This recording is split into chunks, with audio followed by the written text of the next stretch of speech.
Big ബോസിൻ്റെ ലൈവിൽ അനുവിന് കിട്ടിയ പണിയാണ് സംസാരിക്കാതിരിക്കുക എന്ന് ഇന്ന് മൊത്തം ആംഗ്യ ഭാഷയിൽ വേണം സംസാരിക്കാൻ. ശരത്ത് ആ പണി ആദ്യം തന്നെ പൊളിച്ചടുക്കിയിരിക്കുകയാണ്.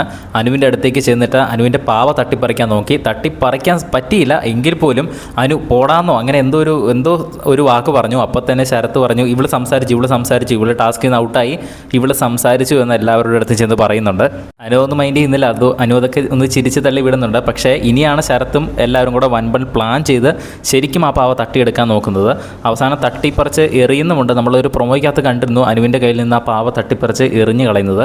അത് എറിഞ്ഞു കളഞ്ഞപ്പോൾ തന്നെ അനുവിൻ്റെ ഫേസിൻ്റെ എക്സ്പ്രഷനൊക്കെ മാറി ഒരു കലിപ്പ് മൂഡിലേക്കാകുന്നത് നമ്മൾ കണ്ടു. അത് ലൈവിൽ നടക്കുന്നതേ ഉള്ളൂ. ശരത്തും അപ്പാനിയും ആര്യനും കൂടെയാണ് അത് പ്ലാൻ ചെയ്യുന്നത്. സത്യം പറഞ്ഞാൽ വൈൽഡ് കാർഡുകൾ എല്ലാവരും ചേർന്ന് അനുവിൻ്റെ സ്ക്രീൻ സ്പേസ് ഒക്കെ കളയണം എന്നാണ് പറഞ്ഞത്. പക്ഷേ ഇതിപ്പോൾ സ്ക്രീൻ സ്പേസ് അനു തന്നെ വീണ്ടും നേടിയെടുക്കുകയാണ് ചെയ്യുന്നത്. കാരണം ഒന്നും സംസാരിക്കുന്നില്ലെങ്കിൽ പോലും ഏറ്റവും കൂടുതൽ ലൈവിൽ ഇപ്പോൾ നെവിനെയും അതുപോലെ തന്നെ അനുവിനെയുമാണ് കാണിക്കുന്നത്. അതിൽ ഏറ്റവും കൂടുതൽ അനുവിനെയാണ് കാണിക്കുന്നത്. എന്തായാലും ലൈവ് അടിപൊളിയാണ്. ബിഗ് ബോസിൻ്റെ കൂടുതൽ ലൈവ് അപ്ഡേറ്റ്സിനായിട്ട് നമ്മുടെ ചാനൽ ഒന്ന് സബ്സ്ക്രൈബ് ചെയ്യുക.